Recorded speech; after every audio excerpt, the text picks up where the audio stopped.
Hi guys. I'm opening up today's session, like I said earlier, for a little talk about how to be a doctor. So a little bit entitled, So You Want to Be a Doctor. So Dr. Claudine Aguilera, internal medicine doctor, hey, talking about how to be a doctor and specifically internal medicine and hospitalist. So I'll just start off with the basics, but I want you guys to just jump in with questions. So I'm just going to start off with the very, very basics of how you get in, what you do. So, high school, obviously, you do your best, you get your top grades, you volunteer. For me in high school, I had the 4.0, and then also I worked at pediatric gastroenterology, and then went to college. You get to the best college that you could possibly get into. For me, it was UC Berkeley. And while I was there, obviously you need the grades, but I think what sets people apart mostly is the extra work that you do. I mean, not everybody, but 4.0 is a 4.0, but what makes you stand apart when you're applying to medical school?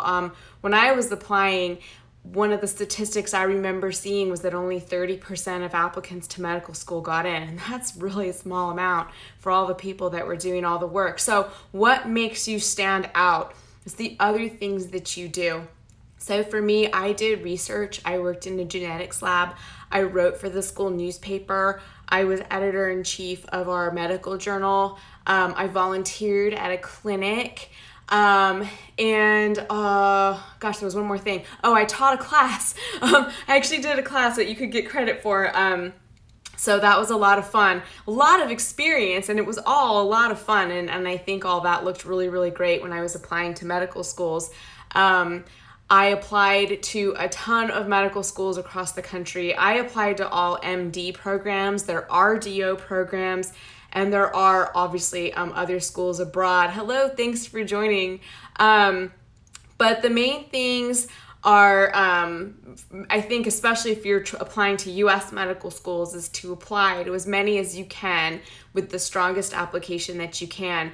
I don't remember how many I applied to, but you apply after you take your MCAT. So the MCAT's very important to do well in. I personally suggest taking a review course because that helps narrow exactly down what you need to do. So I did a review course for my MCAT and then submitted my primary applications to lots and lots of medical schools across the United States. Hi, from Mexico. Awesome. So the process might be different in Mexico. So when I was applying to medical school, I applied to a lot. I had my good MCATs that I'd taken a prep course for, and then all my extracurriculars from college. And once you do the primary applications, then the schools that are interested will send you what's called a secondary application. And usually that's where you do more essays. They want to know more about you. They might ask you for a couple of more letters of reference. And then you submit all of those things back to them in their secondary application process. After that application process, then they will invite you to interviews or not. So basically, once you get to the interview process at the United States medical schools, they've basically screened out the people they don't want. And really on your interview, you just want to be yourself. They're going to ask a huge range of questions from, why do you want to be a doctor to, specifically like, oh, hey, I noticed you speak French. Tell me about that. So really what they're looking for is just you as a person. Are you going to fit into their environment? I ended up getting into 2 medical schools and waitlisted to another 2 medical schools. And in the end, I chose to go to Tufts University in Boston, which was a fantastic experience. So then you do 4 years of your medical school. And while you're in medical school, your first 2 years are strictly classroom. You do have things like anatomy lab, and then you take your step 1 of your United States medical licensing exam. After you've done that, you have 2 more clinical years where you get to rotate around to different specialties in the hospital. And that's a really fun time because that's where you really get to decide what kind of doctor you want to be. I know for me, when I started, I thought I wanted to be an obstetrician, gynecologist. And then I found when I was doing the work as a student, I didn't like it at all. So actually, I ended up being internal medicine. I hadn't really thought about that career before. And actually on that rotation was also the first time I'd ever seen anything called a hospitalist before. So that in my clinical rotations in med school was my first exposure to what I ended up being. So hi guys. So then you get through those, and once you're done with your clinical rotations, you take what's the step 2 of the United States medical licensing exam. And there's actually 2 parts to that one. There's the sit down written, and then there's the clinical part. I had to go to Philadelphia for mine, and it was just a 1-day thing, and it was pretty simple, basic. Just wanted to make sure that you knew how to do your clinical exam. Hey, thanks for joining. So while you're in medical school in your last year, and you've decided what specialty you want to go into, then you go and apply for your residency position. So once you decide on your specialty, there's a list. The ACGME has the list of what you want to look at for your programs so there's programs all across the country depending on what you want to do.